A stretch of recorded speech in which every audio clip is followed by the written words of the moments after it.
a máa sọ̀rọ̀ nípa àwọn òbí ìsinyìí, àwọn Gen Z parents tí wọn ka àṣà àti ìṣe ilẹ̀ Yorùbá kún.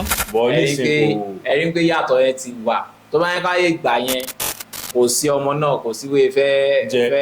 jẹ́ ó máa dọ̀bálẹ̀ tán ni. so ara ibi tí àṣà wa ti ń reduce ní value nìyẹn. ìgbà yẹn káwọ dànsíkí káwọ aṣọ ayé àtijọ́ ó dàgbọ́n ó máa ń dẹ̀ jẹ́ káwọn obìnrin yẹn rẹwà tó jẹ́ pé wọ́n á tún aṣọ sìn yìí lọ á tún jẹ́ tó máa tún wá di àdìmọ́lẹ̀ ó máa tún tó bá di àdìmọ́lẹ̀ tá a dẹ̀ ń wo àwùjẹ báyìí ó máa ń mú orí àwọn bàbá wa wú gbà yẹn ni. àbí ẹ̀jẹ̀ sọ pé ẹ̀fẹ́ wò lè máa ra wíìgì fún ìyàwó. àìrọ̀ o ó yẹ pé ẹni tó bá kọ láǹsìn wọ́n á fi mú ẹ̀ fọn fèrè a máa fi lọ́kùlọ̀ lọ́ni ìwọ̀sí a máa bá tó bá ti ṣe nǹkan kékeré báyìí tó kù díẹ̀ ká gan lè ní àìlà tó kọ ní ó gọ̀gàn.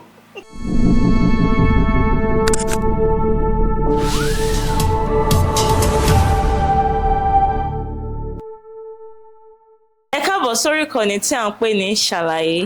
níbí báyìí láti máa rán an létí ìlànà ìṣesí àti ìhùwàsí àwọn tí a bá láyé. ǹjẹ́ tó bá jẹ́ ìgbà àkọ́kọ́ yín lélẹ̀ tẹ̀ ń wo orí ìkànnì yìí ẹ jọ̀wọ́ ẹ bá wa subscribe sórí ìkànnì yìí kẹ́ bá wa share fídíò yìí fún àwọn olólùfẹ́ yín kẹ́ ẹ dẹ̀ like kẹ́ ẹ dẹ̀ comment. mo ní àwọn àlejò pàtàkì kan ní ibí báyìí ẹ jọ̀ọ́ bá wa dárúkọ yín fún àwọn olólùfẹ́ wa. orúkọ tèmi ni Ọládìméjì ọmọ Pópóọlá táwọn èèyàn máa ń pè ní Popsin. kí lorúkọ yín sà? Abọ́lájí Akin lorúkọ mi tí ògùn ẹ̀ mọ̀ mi ṣèké. orúkọ tèmi ni Àdùkẹ́ Adé. lónìí a máa sọ̀rọ̀ nípa àwọn òbí ìsinyìí, àwọn Gen Z parents tí wọn ka àṣà àti ìṣe ilẹ̀ Yorùbá kún. ẹ jọ̀ọ́ bro Popsin kí lẹ rí sọ sí sà? nípa àwọn Gen Z parents ti ayé òde òní ìsìn èmi máa ní pé wọn ò ka àṣà àti ìṣe wa kún mọ́. ǹjẹ́ kí ló dé tẹ́ sọ bẹ́ẹ̀? ìdí tí mo rí ni pé àkọ́kọ́ ojú gbogbo wa ti là social media gan nísìn. èmi dẹ̀ believe pé social media yẹn ó wà lára àwọn nǹkan tó affect wa tó dẹ̀ affect àṣà wa àti ìṣe wa náà. ẹ jẹ́ fún instance kan táwọn ọmọ bá lọ school tán lọ sílé ìwé tán bá dé àwọn Gen Z parent ta ní nìsín English náà fi máa ń bá àwọn ọmọ sọ̀rọ̀ nílé tí ò dẹ̀ kì í rí bẹ́ẹ̀ ní ayé ìgbà tí wà o pẹ̀lú bí mo ṣe kéré tó yìí Yorùbá pọ́nbélé làwọn òbí mi máa ń sọ fún mi nílé nígbà tí mo máa ti lọ school tí n bá dé Yorùbá lóbí mi máa sọ fún mi bọ̀ kò sí irú ẹ̀ mọ́ nìsín. so kó má di pé bóyá èmi tún wò pé ṣe pé bóyá àṣà àti ṣe wá ti fẹ́ máa kú báyìí àbí kí lẹ́yìn náà rò brọ́dà mi. ẹ ṣe a lè sọ pé àṣà àti ṣe wá ti ń kú a lè ní pé kò kú torí nǹkan ò dàbí tàtijọ́ mọ́ àfi tá a bá fẹ́ parọ́ fúnra wa la máa ní nǹkan ṣì wà níbi tàtijọ́. nǹkan tèmi kàn rí sí ni pé èmi ò lè really blame àwọn Gen Z parents yẹn because púpọ̀ náà àwọn kìíní yẹn náà ó máa ń wá látòkè ni nǹkan táwọn náà rí ni wọ́n ń ṣe ni wọ́n kàn ń pòyà ẹ jẹ́ káwa náà tún apply eléyìí sínú nǹkan tá à ń ṣe kò ń ṣẹjọ́ wọn bẹ́ẹ̀ yẹn dó wọ́n ṣì lò wọ́n ṣe àwọn kìíní ẹ̀ lò because bí kéèyàn máa kọ́ àṣà láṣà ó fẹ́ fi sínú àṣà tẹ̀ orí tí wọ́n wá kọ́ ló ti bẹ̀rẹ̀ orí tí wọ́n ló kọ̀ ti gba ẹ̀kan ó ti yẹ yín so tá a bá ní wí ká sọ lọ ká sọ bọ̀ àtúnṣe lèmi kàn wọ́n pé ẹ̀ka máa ronú nípa ẹ̀ báyìí because bó jẹ́ bá fẹ́ bá kọ̀ àṣà wa ti ń lọ sí òpin so ní yàjóyàjó a ní láti ṣe nǹkan kan so àwọn tó jẹ́ bí àgbà àwọn bíi bàbá Sírò Àbáyé àwọn bíi ẹ̀gbọ́n Sírò Àbáyé àwọn ló ní láti bẹ̀rẹ̀ sí ní ṣe àtúnṣe yẹn látòkè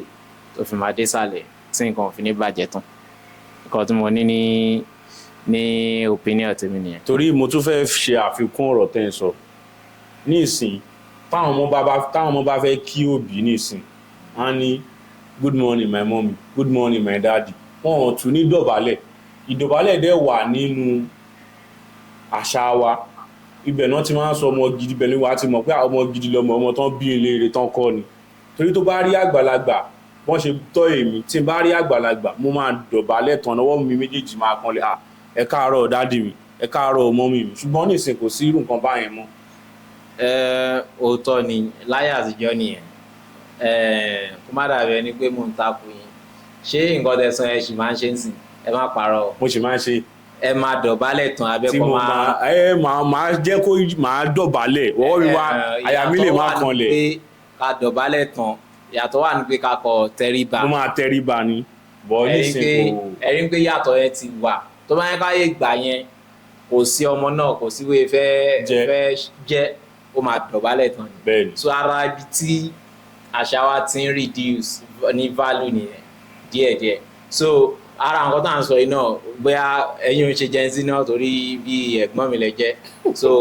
nǹkan tí mò ń sọ yìí ó máa yé yín dáadáa bí irú àwọn ọmọ mi tó wà ní ẹgbẹ́ mi àbáǹtí mi ní kí n pè wọn àwọn ló lè má yé dáadáa tó lórí tí wọn ní gbogbo nǹkan ti ń dàrú ṣé ó ti yé yín so ara àwọn nǹkan tí mo sọ pé tí mo sọ síwájú nìyẹn pé a ní láti bẹ̀rẹ̀ sí ní ṣe àtúnṣe sí òótọ́ ìdọ̀bálẹ̀ àṣà àti ṣe ni ṣùgbọ́n òun náà ti ń kúrò òun dẹ̀ ní nǹkan tẹ́ sọ pé nísìnyí almost ọmọ ló máa rí ẹ̀ tó máa ní good morning daddy mi even ní orí ètò yìí náà ní èmi àti àǹtí kan tí wọ́n kún wọn lórí ọ̀fẹ́ tá a ti bẹ̀rẹ̀ sí ní drag àwọn ò tiẹ̀ deny pé Gen Z mother kọ́ làwọn in fact àwọn tún fi ń múlẹ̀ pé dandan ọmọ ò ní right àti máa dọ̀bálẹ̀ àbí kúnlẹ̀ ìwà àbàjẹ́ pọ́nbélé nìyẹn ìwà àbàjẹ́ ni nílẹ̀ Yorùbá ń bí bọ̀ ní ibi tí wọ́n ti kọ́ kò ń ṣe ìwà àbàjẹ́ ìwà wọn ni àṣà wọn ni so tábà tẹ̀ wá sọ pé ókè o a fẹ́ try láti add àwọn kankan sínú àṣà wa ó yẹ ká jọ dáadáa ká gbé ẹ wò so. ẹ jẹ́ ká tẹ̀ wá padà lọ sí àwọn àṣà ìgbà ayé àtijọ́ ibẹ̀ láti yọ aṣọ dresses jáde ibẹ̀ dẹ̀ láti yọ pé kí èèyàn máa ṣe korobá àwọn irun oríṣiríṣi inú àṣà náà láti yọ pé kí wọ́n máa fa ìlà fún àwọn ọmọ ó kí ẹ jẹ́ ká wá sọ̀rọ̀ nípa aṣọ lónìí ṣe mọ̀ ní ayé àtijọ́ wọ́n máa ń kó sí òfì dànsíkí táwọn obìnrin bá fẹ́ wọṣọ wọ́n máa ń wọṣọ tó bo ara wọn dáadáa bọ̀ ní ayé òde òní àwọn obìnrin ta ní náyé òde òní wọ́n láìkọ́ máa ṣí ara wọn sílẹ̀ ẹjọ́ kí lẹ rí sọ sí àǹdẹ́ńṣẹ̀ lè gbà kí ìyàwó yín kó máa wọ aṣọ ayé àtijọ́ tó jẹ́jẹ́ wípé tẹ bá rí ọmọge òde òní orí yín ò ní wú pé ìyàwó mi ò dẹ̀ kí n wọ̀rọ̀ aṣọ yìí ẹ̀dẹ̀ nífẹ̀ẹ́ ṣe ṣìnà. ká má parọ́ wọ́n ní ojú òkè rárẹwà kó má wò kò sí bí ọkùnrin ṣe máa rí ọmọ ọ̀sìn tó wọ skimpy dress tó wọṣọ tí ò bu ara tí ò ní wò pé bóyá tán lórí ni o bóyá bìkan ni o bóyá cleavage ni o ní ẹni ọmọ máa wo cleavage ọmọ ẹ̀ àbí máa wo tán ẹ̀ tí ò ní mórí wú ṣùgbọ́n kí n má parọ́ gẹ́gẹ́ bí wọ́n ṣe bí mi aṣọ ìgbà yẹn káwọ dànsíkí káwọ aṣọ ayé àtijọ́ ó dàgbà ó máa ń dẹ̀ jẹ́ káwọn obìnrin yẹn rẹwà tó jẹ́ pé wọ́n á tún aṣọ ọ̀sìn yìí lọ á tún jẹ́ kí tán bá tún wá di àdìmọ́lẹ̀ ó máa tún tán bá di àdìmọ́lẹ̀ tá a dẹ̀ ń wo àwùjẹ báyìí ó máa ń mú orí àwọn bàbá wa wú gbà yẹn. àbí ẹ máa sọ pé ẹ̀fẹ́ wò lè máa ra wíìgì fún ìyàwó. àìrọ̀ o bákan méjì. kí lè ṣe fi wá pìfẹ́ kí irun ọba kì sí àwọn irun. wọ́n máa ní báyé ṣe ń lọ là ń tẹ̀lé nǹkan tó ṣẹlẹ̀ nìyẹn irú ní ìsinmi ìyàwó mi ò lè dàdí mọ́lẹ̀ ká máa kíní pé kó má lo wíìgì adẹ̀ ń lọ patí nígbà tó jẹ́ pé àwọn ẹgbẹ́ náà tó máa bá ní patí wíìgì náà fẹ́ lò tó bá máa sọ wọ́n á ní bóyá kó lówó wíìgì náà máa sọ so ó gbọ́dọ̀ lo wíìgì ṣùgbọ́n tó bá yẹ pé ká padà sí ìgbàanì nígbà yẹn o àwọn obìnrin yẹn máa ń rẹwà síbi nǹkan tó mú àwọn bàbá tó mórí orí wọn wú nìyẹn pé ẹ wo ọmọ tó dí àdìmọ́lẹ̀ tó yẹ pé wọ́n máa fine gan tó máa mú beauty wọn jáde pẹ̀lú aṣọ ayé àtijọ́. ṣàwa lè padà sí àṣà ayé àtijọ́. well nǹkan ti yàtọ̀ so nǹkan dẹ̀ ti change Yorùbá náà ló dẹ̀ ní tígbà bá ń yí káwa náà bá gbà yìí kó má yẹn pé èèyàn máa di old cargo. Ní ti aṣọ ìgbà yẹn tẹ bá notice dáadáa ẹ rí pé kò rí lì sí style mọ́. Àwọn nǹkan tá a ti lò ń gbà yẹn náà táwọn bàbá ti lò náà là ń padà sí. Bí irú ìgbà kan ẹ rí pé ó ní style kan tó common gbà yẹn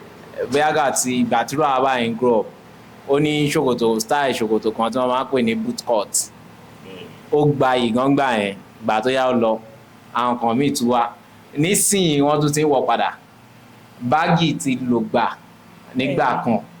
nísìnyí ó ti ń padà. Dàńṣíkí tá à ń sọ yìí ó ti lò gbà nígbà kan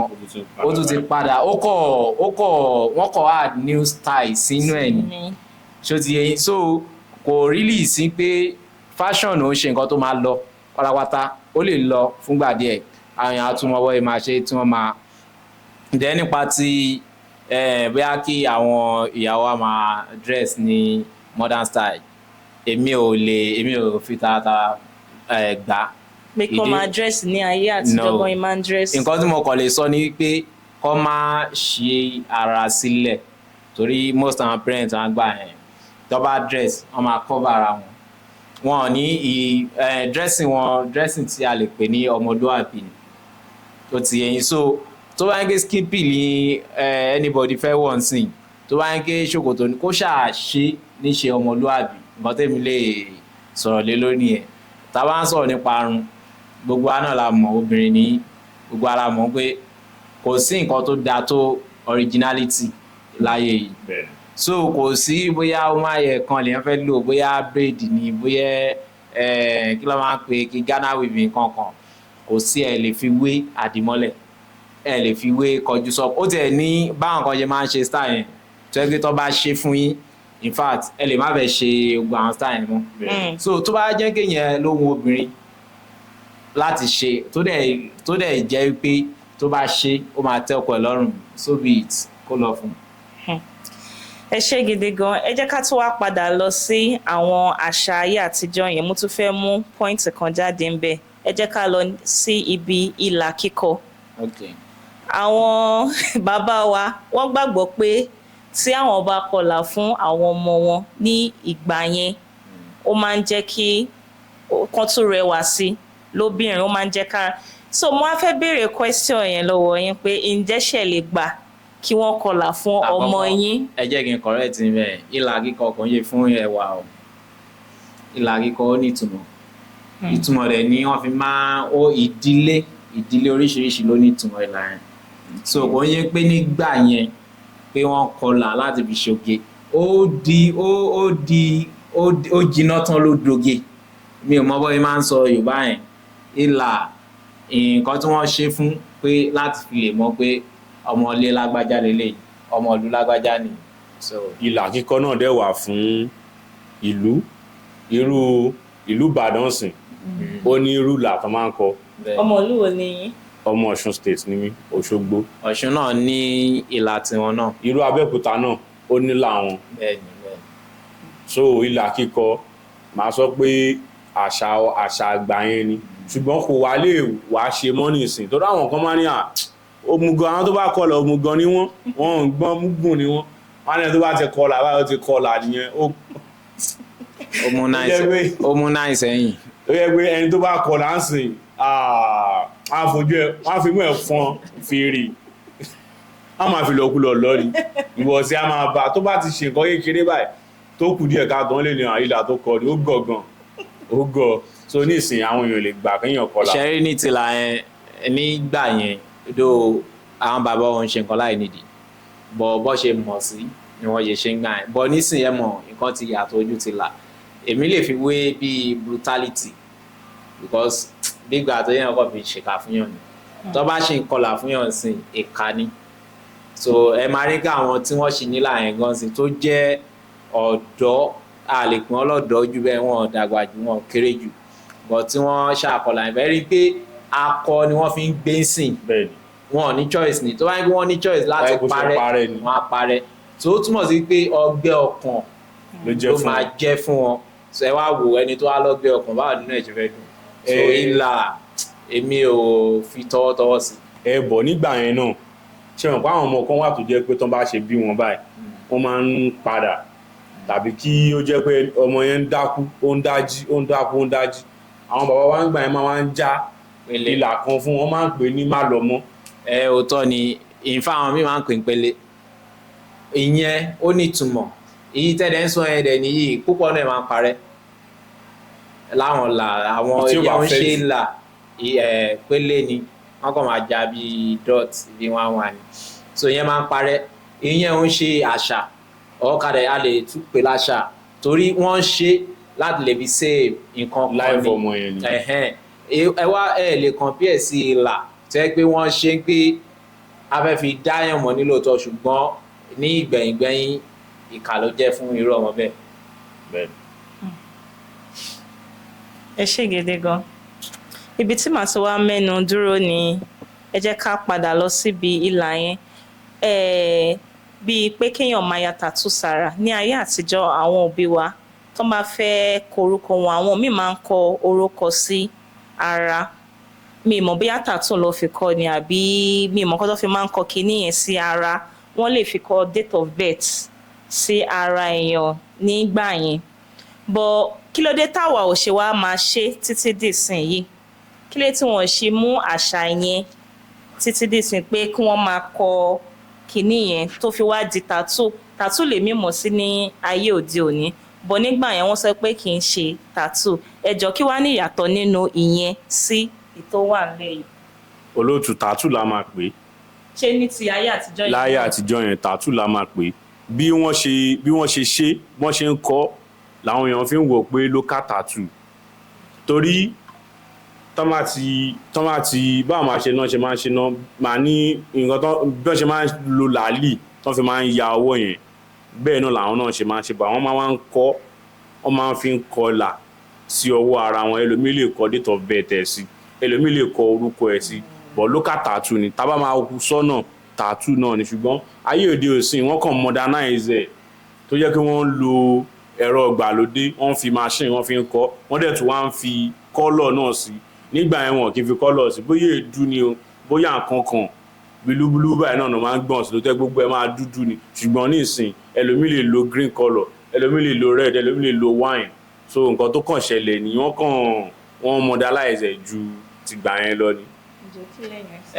nǹkan tí mo ti sọ tẹ́lẹ̀ náà ni màá padà sí tí mo sọ pé oge ó ti wà tipẹ́ so ara àwọn nǹkan táwọn ìyá wa fi ń ṣoge àbáwọn bàbá wa fi ń ṣoge ń gbà yẹn ni ẹni tó bá dẹ̀ ya ọgbọ̀n akíní ẹ̀ sọ́wọ́ ẹ lọ wo dáadáa bí àwọn ìyá yẹn àwọn ìyá tó gbóge gan ni so òun ló wálẹ̀ sí time yìí gẹ́gẹ́ bẹ́ẹ̀ sọ local tattoo la lè pè tattoo ni òyìnbó yẹn lè kọ́ máa ti jáde nígbà yẹn ni but nísìnyí tattoo ni so kò sí yàtọ̀ nínú nǹkan tí wọ́n ṣe ń gbà yẹn àti nǹkan tí wọ́n ṣe ń sìn ìyàtọ̀ tó kọ́ wá ń bẹ̀ ojú irinṣẹ́ tí wọ́n ń lò so tattoo èmi ò dẹ̀ rí nǹkan tó bad nínú ẹ̀ in fact oge wà nínú àwọn nǹkan tí ó dáa kí èèyàn máa ṣe dáadáa bóyá iṣẹ́ téèyàn ń ṣe ní nǹkan kan àwọn tó ń ya tattoo yẹn ó possible kó ẹ pé wọ́n fi ń gbéṣẹ́ wọn lára ga wọ́n fi ń gbé lárugẹ ni or bóyá personal choice ẹlòmíì so nǹkan tó bá dẹ̀ jẹ́ choice èèyàn ò lè sọ̀rọ̀ lórí ẹ̀ bẹ́ẹ̀ yẹn so nǹkan tí mo fẹ́ òun ni mo ṣe so tí ó dẹ̀ kan anybody so tattoo tó bá jẹ́ pé sí ẹni tó yà tó bá lò dá ó dá náà ni tẹ́yìn báwọn pé kò dáa kò sí ìtọ́kàn níbẹ̀. bó kúkú ṣe rẹwà nísìn kí ṣe gbogbo èèyàn ló yà tattoo bó ṣe tó ti di gbajúgbajà táyà tẹ̀rán yà kì í ṣe gbogbo èèyàn ló ń yà wọ́n. ẹ rí i pé ó tẹ̀ ní gbajúgbajà òṣèré agbábọ́ọ̀lù kan tá a lè fi ṣe àpèjúwe púpọ̀ náà agbábọ́ọ̀lù ni o púpọ̀ náà agbábọ́ọ̀lù náà ni ò dẹ̀ yà bọ́ ẹni tá a mọ̀ tí àkọọ́lẹ̀ wà fún oní Ronaldo kò ní ìdí tí ó dẹ̀ fi ní pé ó máa ń donate ẹ̀jẹ̀ bẹ́ẹ̀ni so choice ẹ̀ ni kóun ò fẹ́ ni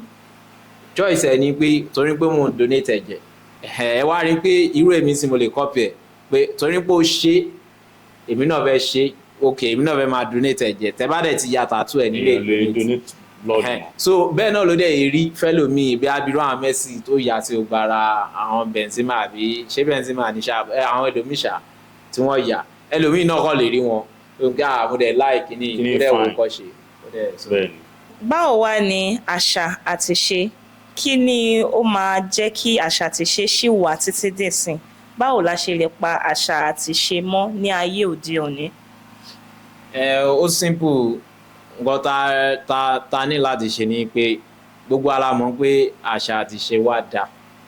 ṣùgbọ́n kò ń ṣe gbogbo ẹ̀ bẹ́ẹ̀ ni ṣùgbọ́n kò ń ṣe gbogbo ẹ̀ náà ló dáa àwọn ètò dáa bẹ̀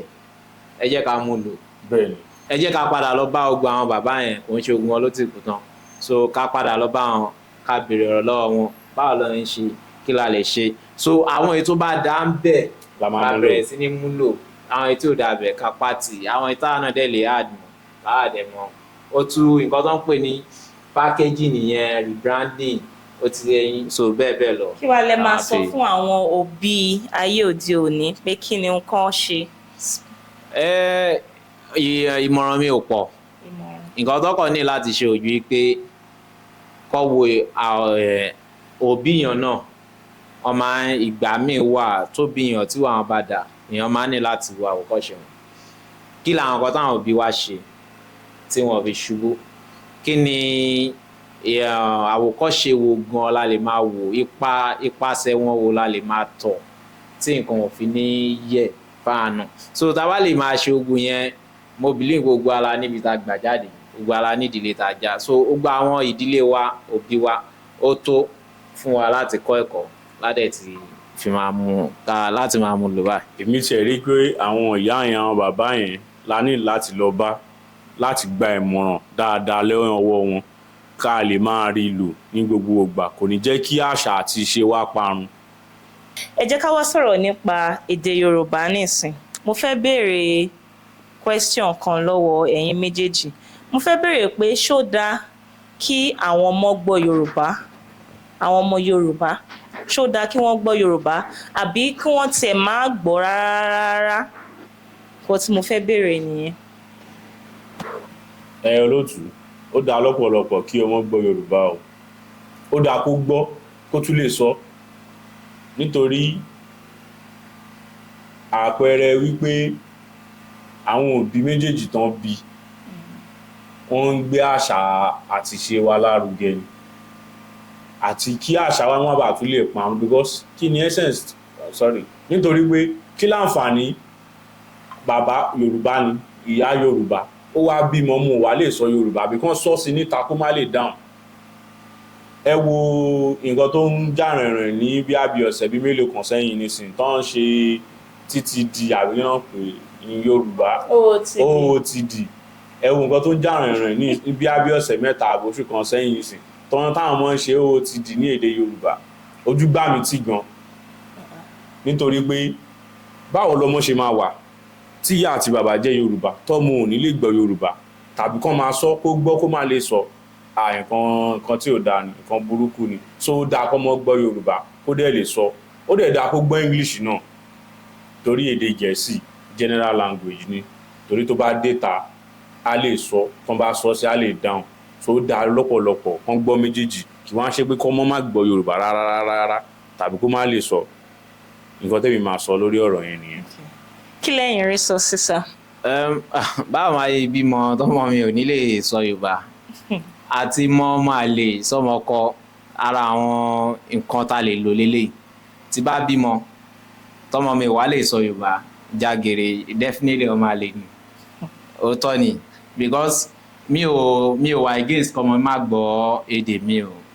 ìfà ó lè gbédè tóhùn ṣùgbọ́n èdè mi tó jẹ́ èdè abínibí tá a fi bí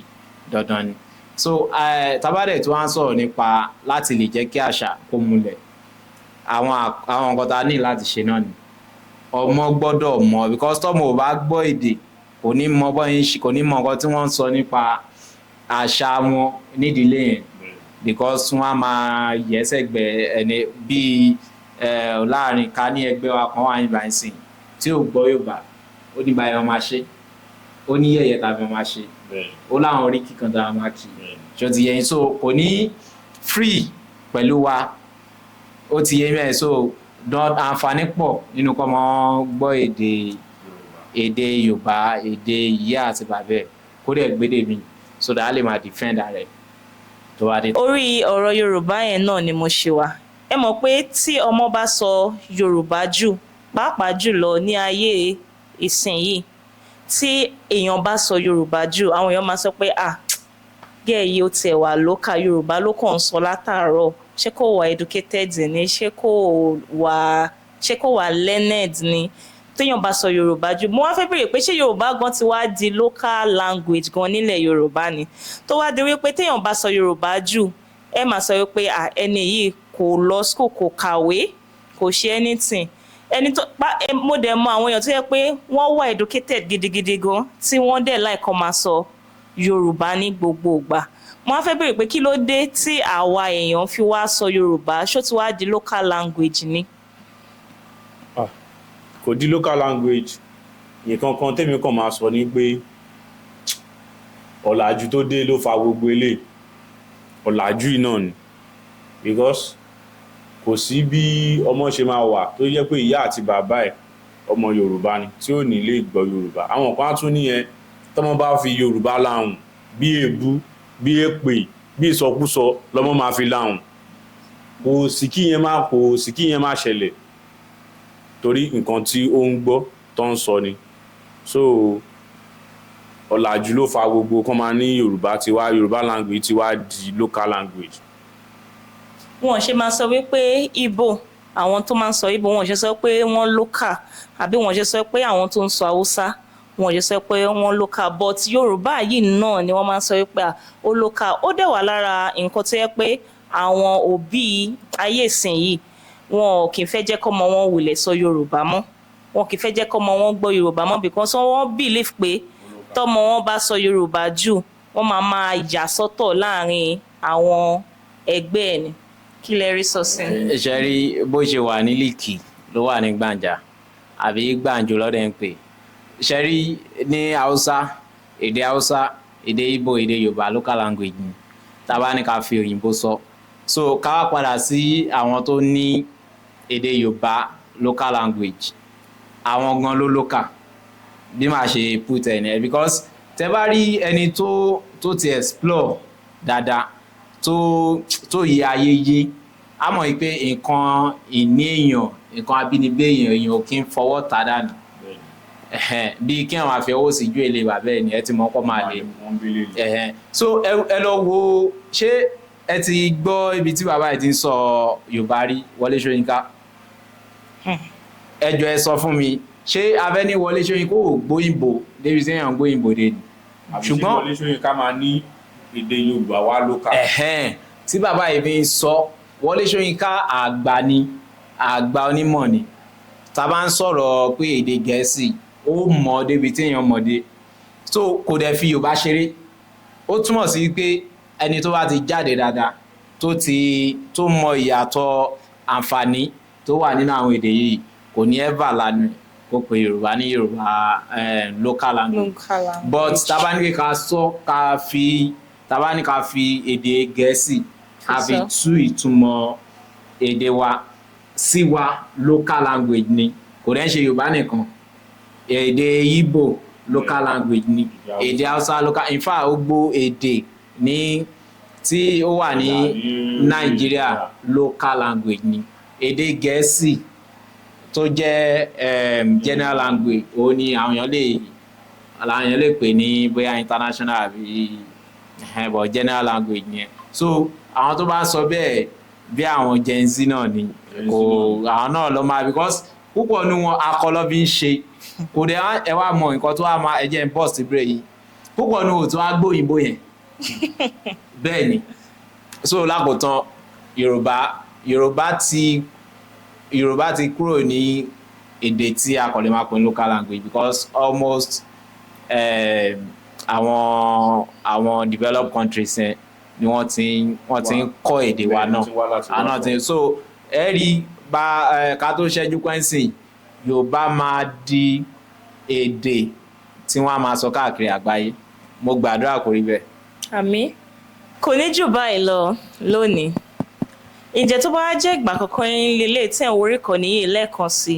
ẹ jọ̀wọ́ ẹ bá wa subscribe sórí ìkànnì yìí ó ṣe pàtàkì kẹ́ẹ̀dẹ̀ bá wa like kẹ́ẹ̀dẹ̀ comment kẹ́ẹ̀dẹ̀ share fídíò yìí fún àwọn olólùfẹ́ orúkọ tèmi ni Àdùkẹ́ Adé ó dàbọ̀.